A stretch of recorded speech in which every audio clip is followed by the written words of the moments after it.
Operators अगर मैं बात करूं उनके सिग्निफिकेंसी मतलब उनकी आइडेंटिफिकेशन की, तो वो होते ही क्या है, एक स्पेशल सिंबल होते हैं वो। कौन कौन से स्पेशल सिंबल, तुम्हें क्या लगता है कौन से स्पेशल सिंबल हो सकते हैं जिनसे ऑपरेटर, हाँ, प्लस, और वेरी गुड, और बोलते जाओ, एट द रेट, बिल्कुल बिल्कुल। अच्छा, कीबोर्ड सबने देखा है राइट? तो कीबोर्ड पे ये जो कीबोर्ड तुम लोग देख पा रहे हो, ये सारे अल्फाबेट्स हैं। ये अल्फाबेट्स है, ये अल्फाबेट्स होंगे। ये स्पेस बार है, कैप्स लॉक, शिफ्ट, विंडो वगैरह, ऑल्ट, ये लेफ्ट राइट कीबोर्ड से जाने के लिए सारा न्यूमेरिकल पैड, ये आगे पीछे स्क्रीन को होम टैब छोटे छोटे ऑल्टरेशन करने के लिए, ये सारी फंक्शन की होगी। ये सारा अल्फाबेट वाला पोर्शन होगा। यहाँ पे यहाँ से लेके यहाँ तक सिंबल्स बने हुए हैं। हमें एक ट्रिक पता है, अगर हम 9 को की प्रेस करेंगे, अगर मैं सपोज यहाँ पे 9 प्रेस करूंगी तो 9 टाइप हो जाएगा। अगर मैं शिफ्ट 9 प्रेस करूंगी तो ब्रैकेट स्टार्ट करूंगी। हमें ये ट्रिक पता है। हमने कहा इस ट्रिक से ये जो सिंबल प्रिंट होते जा रहे हैं, मतलब कीबोर्ड के ऊपर जितने सिंबल तुम देख पा रहे हो, मैंने क्या बोला, numeric pad, up down keys, spacing, alphabets, function की, ये 5 चीजों के अलावा तुम जो सिंबल्स देख पा रहे हो वो सारे क्या है, ऑपरेटर्स हैं। Every single thing is an operator, और हर चीज को तुम यूज भी कर सकते हो। फैक्ट वाली बात ये है, तुम जो भी प्रोग्रामिंग लैंग्वेज पढ़ोगे ना बच्चा, उसमें हर ऑपरेटर को तुम लोग यूज करोगे। That's what operator are. Operator क्या होंगे, स्पेशल सिंबल होंगे। ये है ऑपरेटर्स, ठीक है, बस 2 वर्ड याद रखने होते हैं, कभी पूरी डिश नहीं देनी। सो ऑपरेटर्स क्या होंगे, स्पेशल सिंबल्स होंगे। कहाँ भी होते हैं, present on our keyboard right, तो ये भी तुम्हें पता चल गया। सेकेंडली, अब बताओ इनका यूज किसके लिए होता है, अब ये चीज बोलनी है। हाँ जी बताओ, किसके लिए यूज होगा उनका, क्यों यूज करना है सिंबल्स को? आपने प्लस माइनस बोला, प्लस माइनस क्यों यूज करना है? एग्जैक्टली, एडिशन करने के लिए, सब्ट्रैक्शन करने के लिए। तो ये एडिशन सब्ट्रैक्शन किसके लिए आ रहा है, कैलकुलेशंस ना। एक होती है कैलकुलेशन जो कि होती है मैथमेटिकल कैलकुलेशन, मैथ्स में करते हैं, डिवाइड कर दिया, रिमाइंडर आया तो उसको फाइंड आउट कर दिया, जो नियरेस्ट वैल्यू होती है उसको निकाल दिया। अगर मैंने 7 को डिवाइड किया 2 के साथ तो कितना मिलेगा, लास्ट पे एक रिमाइंडर आएगा, उसको 0 के साथ दोबारा से डिवाइड करो 3.5 आ जाएगा। तो 5 और 3 क्या होगा, नियरेस्ट वैल्यू होगी। कहते हैं इस तरीके की कैलकुलेशन निकालना, वो तो चलो मैथमेटिकल हो गया। इसके अलावा एक वर्ड और होता है, मैनिपुलेशन, ठीक है। तुम लोगों को याद है मैंने तुम्हें एक चीज बोली थी करने के लिए, मैंने कहा डॉक्यूमेंट डॉट राइट है, इसके बाद चाहो तो तुम अपना वेरिएबल प्रिंट करवा दो, प्लस डाल के तुम कुछ ना कुछ सिंटेक्स भी लिख दो। तो आया था हेलो कुछ नाम और साथ में उसकी एज आई थी, हमने कुछ ऐसा प्रिंट करा था। हमने कहा कि ये जो चीज है दोनों के बीच में क्या लगा है, प्लस लगा है, पर इसमें कोई कैलकुलेशन तो हो नहीं रही। मैंने सुना करके 10 था उसके बीच में 20 और फिर यहाँ पे मैंने एडिशन करी, ऐसा मैंने कुछ नहीं किया।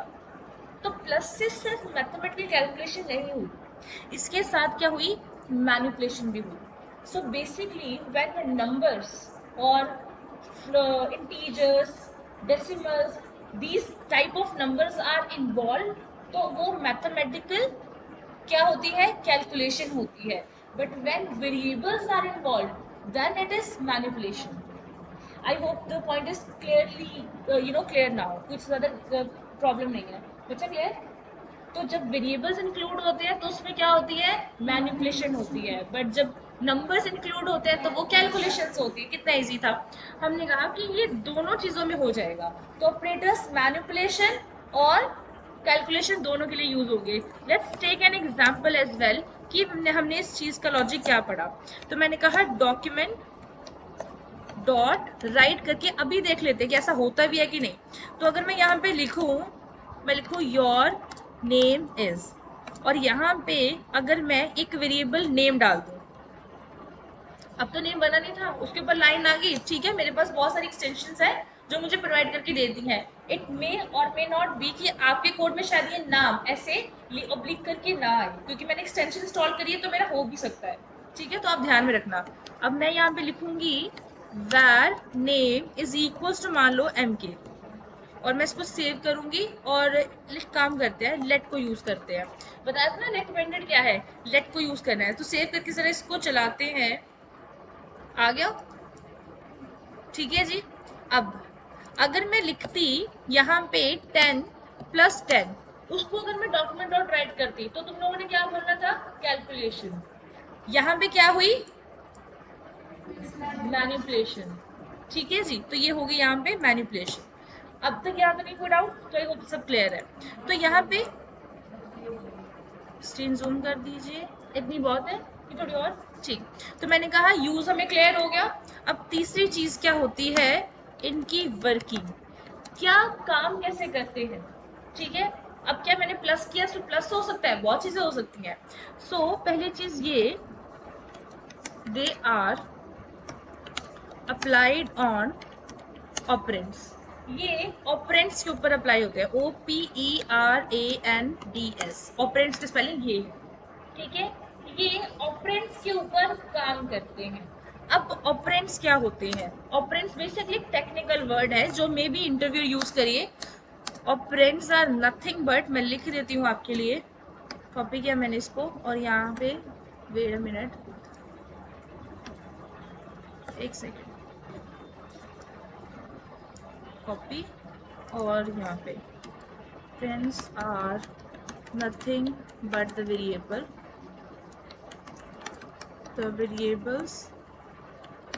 we use। वेरिएबल्स पढ़े थे अच्छे से, ऑपरेंड्स वेरिएबल है, बस टेक्निकल वर्ड है। वेरिएबल्स को बहुत चीजें बोला जाता है, राइट। तो ऑपरेंड्स में क्या होते हैं, वेरिएबल्स होते हैं। तुम लोगों ने जितने वेरिएबल्स पढ़े हैं उतने ही हैं, जितने केसेस पढ़े हैं उतने ही हैं, कुछ एडिशन नहीं हुआ। तो हमने किया, ये इसकी वर्किंग होती है। अब बात आती है टाइप्स ऑफ ऑपरेटर्स के बीच। अब ये बताना कि अब इसकी टाइप क्या है, तो धीरे धीरे करके सारी सिग्निफिकेंस पढ़ लिए, क्या क्या लॉजिक्स होता है। अब है टाइप्स ऑफ ऑपरेटर, तो ये 3 तरीके के होते हैं, unary, binary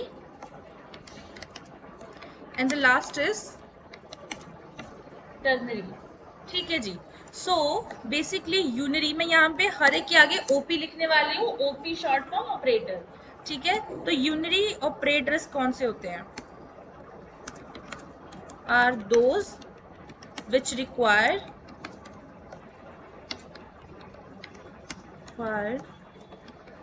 single variable or PERND to perform task। अब टास्क या तो कैलकुलेशन हो या मैनिपुलेशन हो, तो क्या होता है unary operator, which require single operand या सिंगल वेरिएबल। तो बाइनरी में क्या होगा, यूनिरी का मतलब होता ही सिंगल है, तो बाइनरी का मतलब क्या होगा, 2। तो यहाँ पे क्या होगा, विच रिक्वायर्स 2 वेरिएबल्स। टर्नरी में क्या होगा, वेरी गुड, समझ गए तुम लोग। तो यहाँ पे क्या होगा, विच रिक्वायर 3 वेरिएबल्स टू या operand to perform the task. बात समझ में आई, कोई डाउट यहाँ तक। तो ये हो गए जी ऑपरेटर्स। अब जरा इसकी लिस्ट भी पढ़ लेते हैं कि किसमें कितने ऑपरेटर्स आते हैं। तो यूनरी में हमारे पास होता है प्लस प्लस, तो प्लस प्लस का मतलब क्या होता है, इंक्रीमेंट करना, इसको इंक्रीमेंट ऑपरेटर भी बोलते हैं। एक होता है माइनस माइनस, इसको आप डिक्रीमेंट ऑपरेटर भी बोलते हो। और एक ऐसे एक्सक्लेमेशन होता है, कोई बता सकता है एक्सक्लेमेशन का मतलब क्या होता है, लास्ट टाइम में बताया था, क्या होता है एक्सक्लेमेशन, उसको नहीं बोलना बेटा, मुझे बोलना है, नॉट ऑपरेटर। नॉट ऑपरेटर का यूज क्या था, ट्रू को फॉल्स में, फॉल्स को ट्रू में करना था। अब वैल्यूज को एक ही चाहिए, तो ये यहाँ पे यूज होगा नॉट ऑपरेटर। लेकिन याद रखना, ये जो यूनरी वाले है ना, नॉट ऑपरेटर, ये सिर्फ डिफाइन किया मैंने। जो नॉट ऑपरेटर्स को आप एक्चुअल यूज इसको बाइनरी में करोगे, जरा देख लेना, तो दोनों तरीके से यूज हो जाएगा। इसका मतलब क्या है, इंक्रीमेंट करना, इसका मतलब क्या है, डिक्रीमेंट करना। लेकिन इंक्रीमेंट तो होगा, बट कैसे होगा, बाय 1। ठीक है, और ये भी कैसे होगा, बाय 1। सपोज पहली वैल्यू क्या थी, 10 थी, फिर मैंने क्या किया, a प्लस प्लस कर दिया। सपोज a वेरिएबल था, उसकी इनिशियल वैल्यू कितनी थी 10। फिर मैंने क्या कर दिया, a प्लस प्लस कर दिया, उसके बाद वैल्यू कितनी बन गई 11, इंक्रीमेंट बाय 1, माइनस माइनस कर दो तो वापस 10 बन जाएगी। ठीक है, अब जरा करके देखते हैं। तो यहाँ पे मैं लिख देती हूँ एग्जाम्पल ऑफ यूनरी ऑपरेटर। तो मैंने एक लेट वेरिएबल बनाया सैलरी नाम का, उसके अंदर मैंने 10,000 स्टोर करवा दी, 1,000 चलो स्टोर करवा दी। अब मैं लिख रही हूँ डॉक्यूमेंट डॉट राइट, मुझे प्रिंट करके दो कि previous VS salary is, previous salary कितनी है। तो मैंने वेरिएबल मेरे पास है सैलरी, तो मैंने उसको बना दिया और यहाँ पे मैंने इसको कर दिया प्लस। ये जो मैं लिख रही हूँ ना, इसको भी एक नाम दिया जाता है, उसको पढ़ेंगे क्या नाम होता है। फिर मैं लिख दिया सैलरी जो होगी उसको प्लस प्लस कर दो, और यहाँ पे मैं इसी को दोबारा प्रिंट करा देती हूँ। अब इतनी प्रैक्टिस के बाद हमें समझ में आ गया कि मेरी प्रीवियस सैलरी और नेक्स्ट सैलरी दोनों एक ही लाइन में आ जाएगी। तो एक लाइन से नीचे करने के लिए किसको यूज करते हैं बताओ जरा, ब्रेक टैग को। तो हम यहाँ पे पूरा के पूरा ब्रेक टैग लिख देंगे। ठीक, और यहाँ पे प्रीवियसली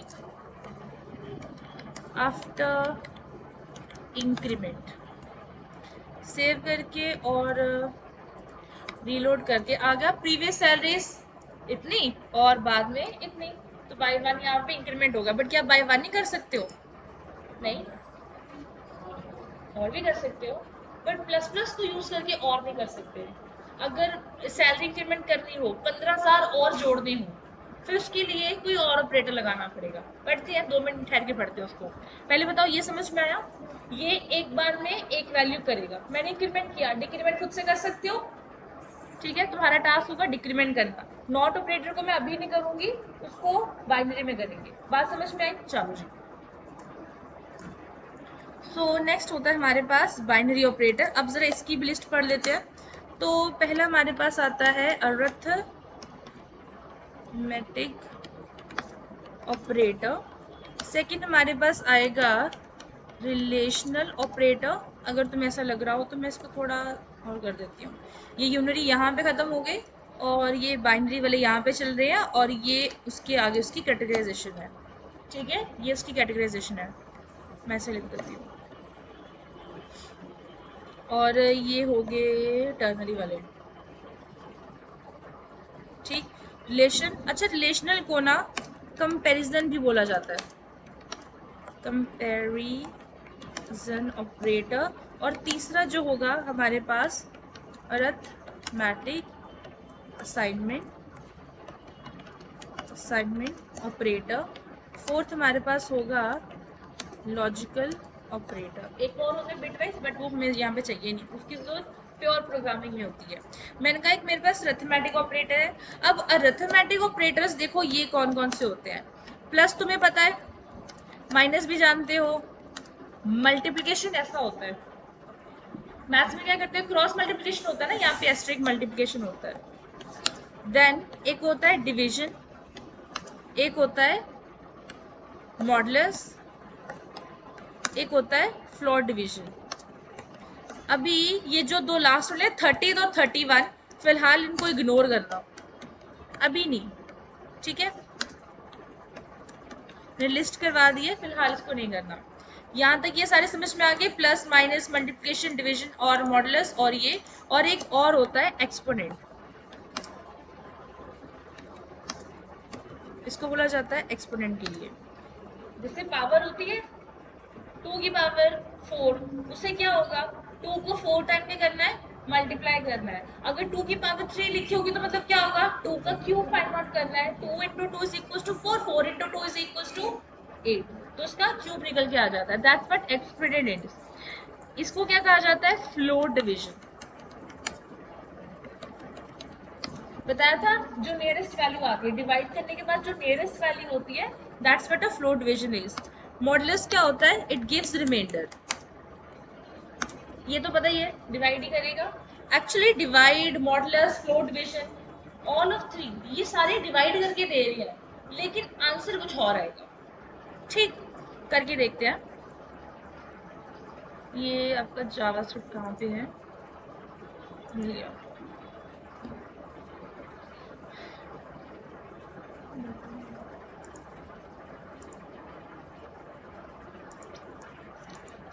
एक हो गया डिवाइड, एक हो गया मॉडुलस, एक हो गया फ्लोर डिवीजन, एक हो गया एक्सपोनेंट। बस हमें दो नहीं पता, ये चार नहीं पता, बाकी पता है। अगर मैं 7 को डिवाइड करूं बाय 2 तो ये आंसर निकल के आएगा, सबको पता है। इसको लिखेंगे कैसे? 7 डिविजिबल बाय 2 इक्वल किसके आया? किसके इक्वल आया? ध्यान से पढ़ो। किसके इक्वल आया? 1 के? पक्का? सोच के चलो जरा। कैसे? सोचो। 7 को डिवाइड किया 2 के साथ, तो इक्वल टू क्या लिखूं? 3.5। मैंने तो सिर्फ 3 तक डिवाइड किया, तो 3.5 कैसे आ जाएगा? पर 3 लिखना क्यों है, मुझे रीजन दो। मैंने क्या किया? 7 को डिवाइड किया 2 के साथ, यहाँ पे लिखा 3, यहाँ पे लिखा 6, यहाँ पे लिखा 1। जो बीच में होता है इसको क्या बोलते हैं? डिवीजन, डिवाइडर, कुछ ऐसी चीजें होती है। हाँ, ये क्या होता है? क्वोशिएंट होता है। हमें यही चाहिए।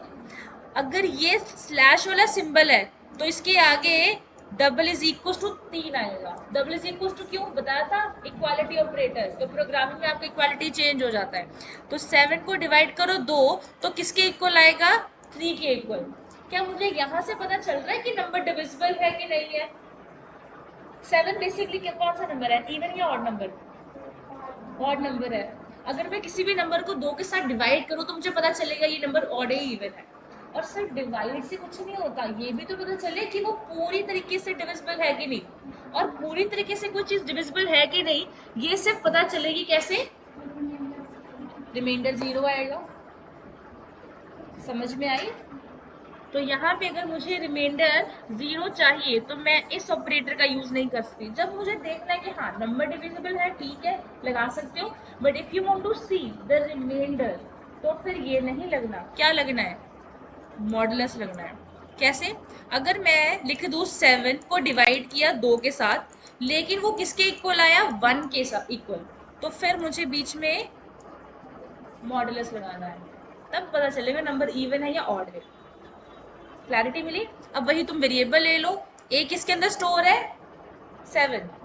मॉडुलस किया 2 किसके अंदर स्टोर है? बी के अंदर है। इक्वालिटी किसके अंदर आई? 1। अब मैंने क्या किया? मेरे पास ये फ्लोर डिवीजन है, तो इसी को तुम डिवाइड कर लो फिर से। 7 2 3 6 1 और फिर से यहाँ पे 10 लगा दिया, तो यहाँ पे 0.5 पहुंच गए और 0 पूरी तरीके से क्या हो गया? यहाँ पे डिविजिबल हो गया। तो मैंने यहाँ पे करा कि अगर मैं 7 को फ्लोर डिवीजन करूँ 2 के साथ, तो जो मुझे नियरेस्ट वैल्यू मिल के आएगी वो या तो 3 या 3.5 समथिंग कुछ होगी। जो भी नियरेस्ट वैल्यू, मतलब आफ्टर प्रिसिशन। और ध्यान से सुनो, अगर ये भी लॉजिक नहीं समझ में आया, मैंने कहा मेरी परसेंटेज कितनी बनी? 62.33333 होता है ना, नंबर्स रिपीट होते हैं। तो जब इन नंबर्स को, मान लो मैंने पहले नंबर 3 रखे, जो भी डेसिमल के बाद है, होती है क्योंकि मैथमेटिकल कन्फिग्रेशन। जब आप कोई अपनी बीएससी आईटी एमएससी में पढ़ते हो ना, तो एक वहाँ पे चैप्टर होता है, एक कंसेप्ट होता है, पूरी बुक होती है न्यूमेरिकल मेथड। अगर कभी न्यूमेरिकल मेथड को पढ़ोगे ना तो आपको ये समझ में आएगा। बाकी के जितने डिजिट है उसको चॉप ऑफ किया जाता है, कट कर दिया जाता है, उसको बोला जाता है चॉपिंग। ये चॉपिंग से ही आया। तो चॉपिंग से क्या मिली? 62.3 मिल 3, ये क्या मिली? नियरेस्ट वैल्यू मिली। फ्लोर डिवीजन से यही आ जाएगा। करके देखना। अगर तुम्हें यहाँ पे कैलकुलेशन नहीं समझ में आ रही, प्रोग्राम में करके देखो, क्या तुम्हें वो आंसर मिल रहा है कि नहीं। कैलकुलेटर नहीं यूज करना, कोडिंग में करो। फिर तुम्हें वो सारी चीजें ना एकदम रिलेटिव लगनी शुरू हो जाएगी। Once you have stepped into this field, there is no back. Next हमारे पास कहाँ पे गया? ये वाला ऑपरेटर। एस्ट्रिक सिंबल डाला, दोबारा से एस्ट्रिक सिंबल डाला। तो मैंने कहा ध्यान से सुनो, ए के पास जो वैल्यू है वो है मान लो 4, बी के पास जो वैल्यू है वो 2 है। तो मैंने लिखा ए एस्ट्रिक एस्ट्रिक बी। तो इसका मतलब हो गया ए। अब आप बी।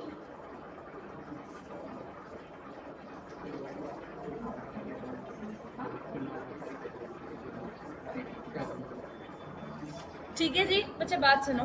अब मेरे पास ये लॉजिक हुआ। अब मैंने कहा अगर मैं इसको सिंप्लीफाई करूं तो मेरे पास एक्सप्रेशन कैसा आएगा कि जो ए की वैल्यू कितनी है, 4 और 2 है, तो 4 2 कुछ ऐसे जा रहा है, यानी कि मुझे 4 को 2 टाइम्स उसके साथ मल्टीप्लाई करना है। आंसर कितना आएगा? ऑब्वियस है। तो आंसर आ गया कि अगर मैं ए को एक्सपोनेंट डालूं बी के साथ तो आंसर कितना आया? 16 आया। आंसर को भी किसी वेरिएबल के अंदर स्टोर करवा। अगर मैं ऐसा कुछ लिखती, एक्सप्रेशन बना रही होती, ए एस्ट्रिक एस्ट्रिक बी स्टोर किस में हो गया? सी के अंदर। तो यही हमने प्रोग्राम के थ्रू करा। बात समझ में आई? ये हमने क्या किया, वेरिएबल और करेक्टर var कैर का जो मिक्सचर किया, इसको एक्सप्रेशन बोला जाता है। आप अपने फेस पे एक्सप्रेशन बनाते हो टू कि आप किसी चीज को प्रकट कर रहे होते हो कि हाँ नहीं यार ये चीज ऐसी है, कोई चीज पसंद नहीं आई तो उस अकॉर्डिंग फेस बन जाता है। ये होते हैं मैथमेटिकल एक्सप्रेशन। इस मैथमेटिकल एक्सप्रेशन से कंप्यूटर को ये बताया जाता है कि इसका क्या करना है। बात समझ में आई? तुम्हारा एक्सप्रेशन देके किसी को समझ में आ जाएगा कि क्या तुम्हें ये आंसर समझ में आया कि नहीं आया, क्या तुम्हें मैं जब बोल पा रही हूँ वो समझ में आ रहा है कि नहीं, वो तुम्हारे एक्सप्रेशन से पता चल जाएगा। इसको मेरे फेस से कुछ नहीं पता लगेगा, इसको लिख के बताना पड़ेगा। वो लिख के बताने के लिए ये एक्सप्रेशन बनाए जाते हैं। बात समझ में आई? अब एक जर्नल एग्जाम्पल। मैंने कहा सिंपल सा लॉजिक कि क्या मेरा user name is equal to है एग्जिस्टेड, मान लो यूजर नेम के अंदर, जावास्क्रिप्ट के अंदर हम ये फील्ड बनाएंगे। यूजर नेम आपने फॉर्म बनाया एचटीएमएल के अंदर, उसको बोला पासवर्ड दो, पासवर्ड बन गया।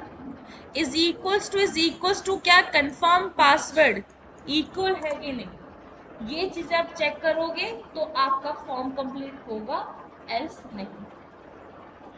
क्लैरिटी मिली? तो ये चीजें हम अपने खुद से वैलिडेशन सारी बनाएंगे। अब नेक्स्ट हमने क्या लॉजिक लिखा, यहाँ तक ये बच्चा क्लियर हो गया सबको? कोई डाउट किसी को? चलो।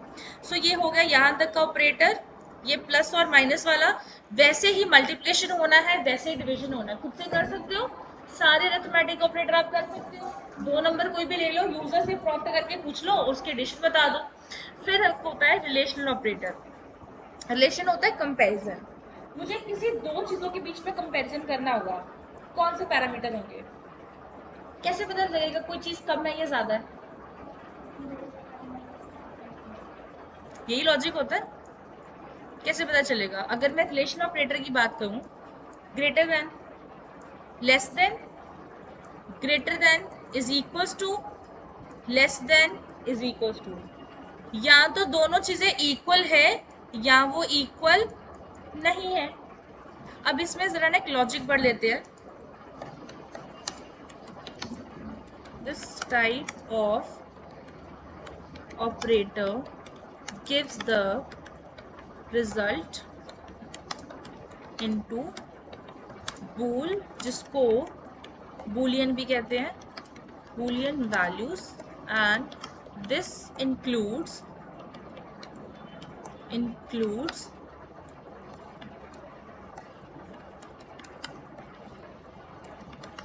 either true यानी कि 1 और false, जिसको कहा जाता है 0। बात समझो। रिलेशनल ऑपरेटर कहेंगे अगर this thing is not is equal to this thing, तो या वो ट्रू या फॉल्स में आएगा। ट्रू फॉल्स को एक टाइप हम कहते हैं बुलियन टाइप। ठीक है, अब मैं एक ऑपरेशन करके बताती हूँ। सपोज जैसे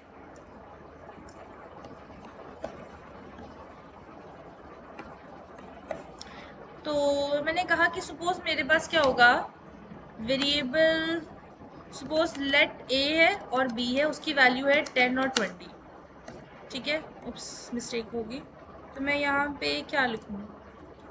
चलो मैं एक काम करती हूँ, मैं बकरे वेरिएबल्स को पहले प्रिंट करा लेती हूँ। मैं डॉट राइट ए वैल्यू आ जाएगी तो मैं सारा कुछ शो के पता चल जाएगा, और बी इज इक्वल्स टू 20 और डॉक्यूमेंट डॉट राइट बी की वैल्यू, ठीक है। और यहाँ पे मेरे पास ये लॉजिक है, मैंने इसको किया कॉपी, जस्ट अ मिनट।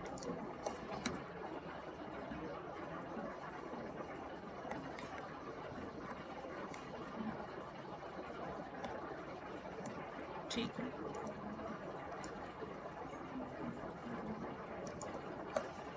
और अगर मैं डॉक्यूमेंट डॉट राइट के अंदर कहूँ दैट ए एंड, रुको मैं एक्चुअली सिंपल करूँगी, मैंने कहा ए जो है वो ग्रेटर देन बी है, ए ग्रेटर देन बी, मैंने सिर्फ ये प्रिंट कराना है। और मैं करूँगी यहाँ पे एग्जीक्यूट, तो 10-20 प्रिंट हो गया, साथ में क्या प्रिंट हो गया, फॉल्स। अगर ज़्यादा कन्फ्यूजन है तो कोई नहीं, मैं इसको यहाँ पे भी प्रिंट करा के देती हूँ, बस तुम आंसर पे ध्यान दो। 10 की वैल्यू प्रिंट होगी, 20 प्रिंट हो गया, और क्या आ गया, फॉल्स। ऐसा ही आएगा, ऐसा कुछ नहीं आएगा कि 10 इज ग्रेटर देन 20, नहीं नहीं जी, B is greater than false, नहीं। अगर ये चीज़ चाहिए तो खुद बनानी पड़ेगी, which is going to be the next chapter, flow control. यहाँ पे ऑपरेटर, अगर रिलेशनल ऑपरेटर यूज करना है तो वो कंपैरिजन करेगा बिटवीन कोई भी दो चार चीजें आप ले सकते हो, चार भी हो सकती हैं, कोई चार वेरिएबल्स हो सकते हैं, एक्सप्रेशन आप ले सकते हो, ठीक है जी। तो वो कहेगा इनके बीच में एक्सप्रेशन चलाना है तो वैल्यू या तो ट्रू आएगी या तो फॉल्स आएगी, ठीक है। कईयों के पास क्या होता है, जैसे तुम लोग विंडो चला रहे हो, मैकबुक में, लिनक्स में, या विंडो के ही पुराने वर्जन में ट्रू फॉल्स नहीं आता, 1-0 आता है। अगर तो फॉल्स हुआ तो रिजल्ट बनेगा 0, अगर ट्रू हुआ तो रिजल्ट बनेगा 1। बात समझ में आई? तो हमने कहा अगर ऐसा है, ये मैंने ग्रेटर का करके बताया, less than not is equal to खुद कर सकते हो। अब नेक्स्ट हमारे पास हो गया लॉजिकल ऑपरेटर, बहुत इजी है, जिसको रिलेशनल समझ में आ गए ना उसे लॉजिकल हो जाएंगे।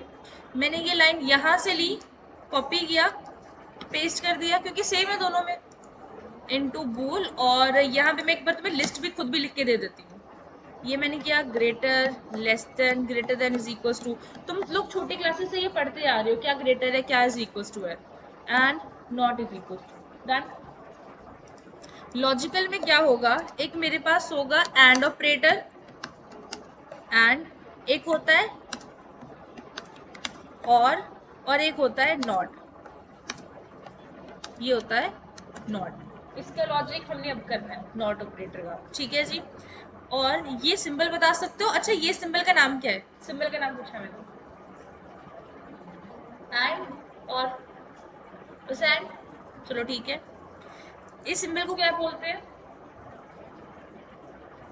कोडिंग वाले? अगर कल को टीसीएस का एग्जाम दिया, किसी और का एग्जाम दे दिया, तो बेटा जी जो पेपर होगा ना एमसीक्यू वाला, उसने यही चीज पूछनी है, इस ऑपरेटर का नाम क्या है। इसको बोला जाता है pipe symbol, PIPE pipe, PIPE pipe. बात समझ में आई? इसको बोला जाता है pipe symbol. And last is the not symbol, ठीक है। चलो अब एंड क्या करेगा, इट रिटर्न्स,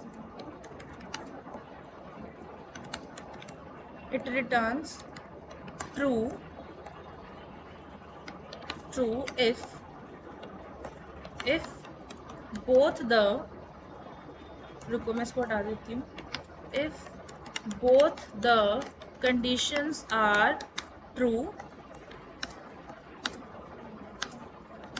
ठीक है, it returns true if one of, बचा आवाज नहीं, condition is true and it turns true into false and vice versa। Thank you.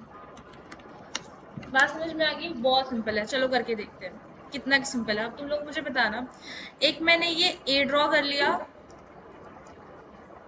एक मैंने ये बी ड्रॉ कर लिया, एक ये ए और बी का, सॉरी सिंबल डाल देते हैं, ये एंड था, और ये ए और बी डाल दिया, याद रखो बाइनरी ऑपरेटर ना दो वेरिएबल्स के बीच में लगते हैं, ठीक है।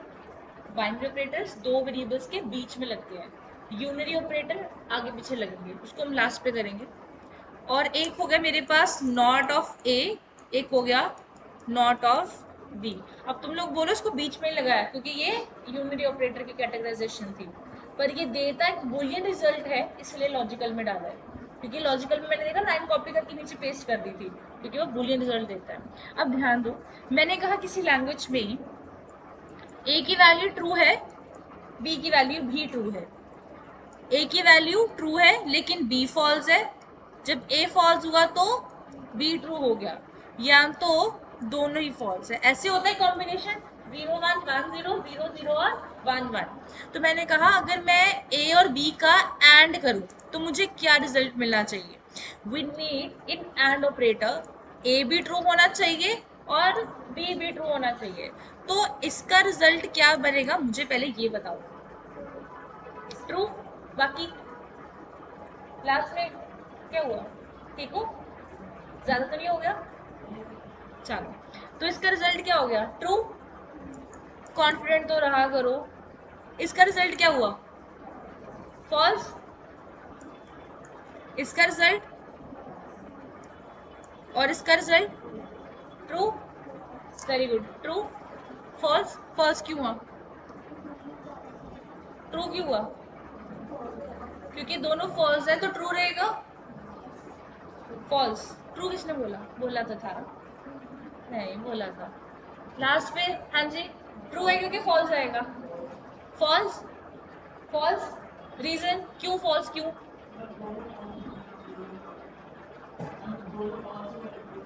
दोनों फॉल्स है। और अगर इनमें से अगर एक ट्रू होता तो पकड़े गए। चलो, एंड क्या करेगा, लेफ्ट और राइट दोनों ही वैल्यूज ट्रू ही होनी चाहिए, ठीक, दोनों वैल्यूज ट्रू होनी चाहिए। और अगर नहीं हुई तो चाहे जो मर्जी करो फॉल्स आएगा। We are not checking if they are identical.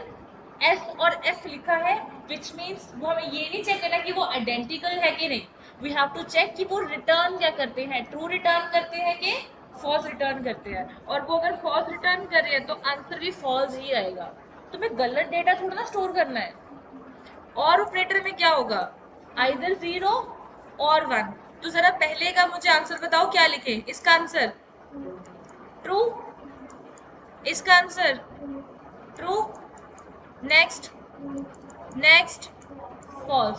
दोनों फॉल्स है तो मेरे डेटा चाहिए ही नहीं। नेक्स्ट, नॉट ऑफ ए, फंस गए, फॉल्स, इसका, चलो ठीक है। Next false, next, next B का बता दो, फॉल्स। कितना इजी था। अब दिक्कत की बात ये है हमारे पास ए बी ऐसे ट्रू फॉल्स में नहीं होंगे, हमारे पास क्या होंगे, एक्सप्रेशन होंगे, हमने उसको लिखना है। तो मैं एक करके बताऊंगी, बाकी खुद कोशिश करना।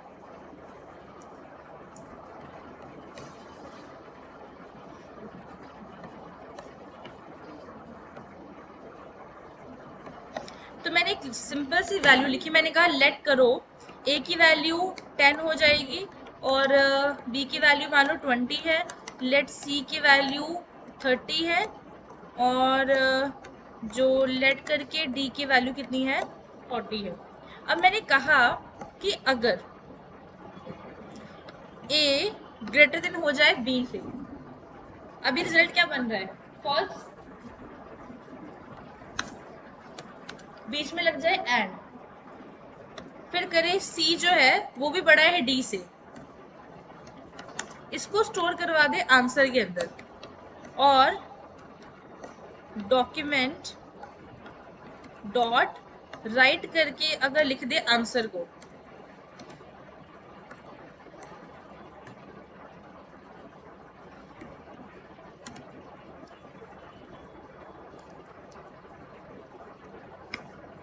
क्या बना, 0। मैंने क्या कहा, ए भी बी से बड़ा है, सी भी डी से बड़ा है, and the values are in ascending like 10 20 30 40, तो ये तो पॉसिबल ही नहीं है। अगर ये ट्रू हो जाए नहीं चलेगा, उसको दोनों चाहिए। और अगर मैं इसको भी ट्रू कर दूं, 1 आ गया। क्लैरिटी मिली? बात समझ में आ गई? तो ये इस तरीके से सारा के सारा लॉजिक होता है। कोई डाउट है इसमें तो बता दो, कोई चीज़ नहीं समझ में आई तो भी बता दो। क्लियर है? अब जो और नॉट वाला होगा वो तुम लोग करोगे, ठीक है? थोड़ी कैपेसिटी है एक और ऑपरेटर की टाइप करने में कि नहीं? कैपेसिटी है, कर लोगे? चलो। तो एक टाइप और होती है arithmetic assignment. This is the last type of today, ठीक है? आज के लेक्चर की लास्ट टाइप होगी। कहाँ गई? ये मिल गई, इसको मैं इधर लिख रही हूँ।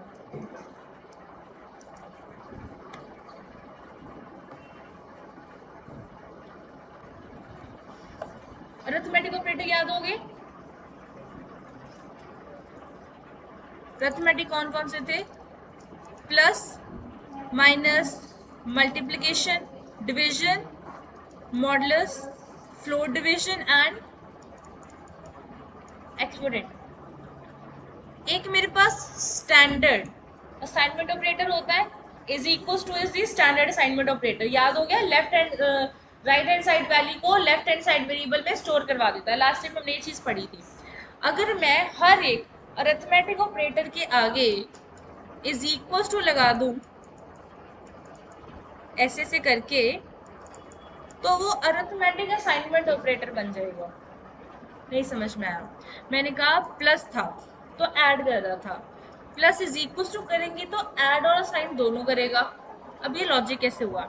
मैंने कहा 10 प्लस इज इक्वल टू 5, तो अगर हम इस इक्वेशन को सिंप्लीफाई करें तो बनेगा 10 प्लस इज इक्वल टू, अगर 5 है 10 इज इक्वल टू 10 प्लस 5। करी हुई मैथ में हमने ये चीजें।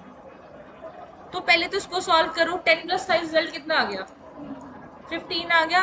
अब 10 की वैल्यू कितनी होगी? 15। और 15 और 15 की क्या होगा? एक तरीके से इक्वल होगा। लेकिन अगर यही चीज वेरिएबल में होती तो कैसे होनी थी? a plus is equals to b। a की वैल्यू कितनी है? 10। b की वैल्यू कितनी है? 5। अगेन सिंप्लीफाई करो, a is equals to a plus b, तो 10 प्लस 5 बन गया 15। अब a की वैल्यू कितनी आ गई? 15। तो ये मेथड कह रहा है उसी वेरिएबल को ऐड भी करो, उसी के अंदर स्टोर भी करवा दो। You don't need to take extra variable for that. बात समझ में आई? इसको अगर मुझे यूज करना हो, जैसे ये लॉजिक इतना बन गया, अगर यही माइनस होता तो कितनी वैल्यू आनी थी? इतनी वैल्यू माइनस हो जानी थी। अगर जिनका ये क्वेश्चन था कि अगर a प्लस प्लस है एक टाइम 1 इंक्रीमेंट, तो अगर a plus is equal to B करके, जैसे सपोज मेरे पास क्या थी? सैलरी है। कौन सी सैलरी है? प्रीवियस सैलरी है। Previous salary plus is equal to new salary. Previous salary के अंदर वैल्यू है 800, नई सैलरी के अंदर वैल्यू कितनी है? 800। अब वैल्यू कितनी हो जाएगी? 8 8 को प्लस कर दो, जीरोस आ जाएंगी। 16 मिल गई आपको वैल्यूज। क्लैरिटी मिली? बहुत इजी लगा। अब सारे ऑपरेटर तुमने करने हैं, मैंने सिर्फ एक एक करवाना होता है, बाकी सारे तुमने खुद हाथ से निकाले। कोशिश करो जितनी स्ट्रिक्ट खुद से लिख सकते हो उतना ज़्यादा अच्छा रहेगा तुम्हारे लिए। तो मैं यहाँ पे तुम लोगों का टास्क भी लिख देती हूँ।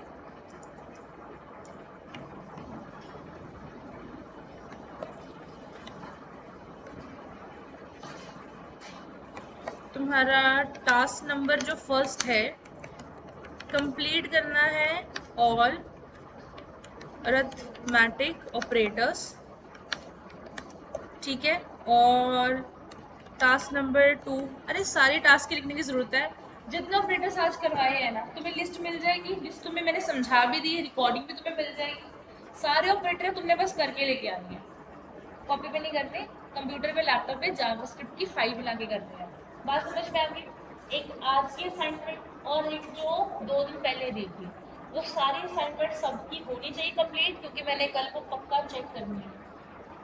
ठीक है, सो जिन्होंने नहीं करी थी वो आज बच गए हो, कल इकट्ठी चेक कर लूँगी।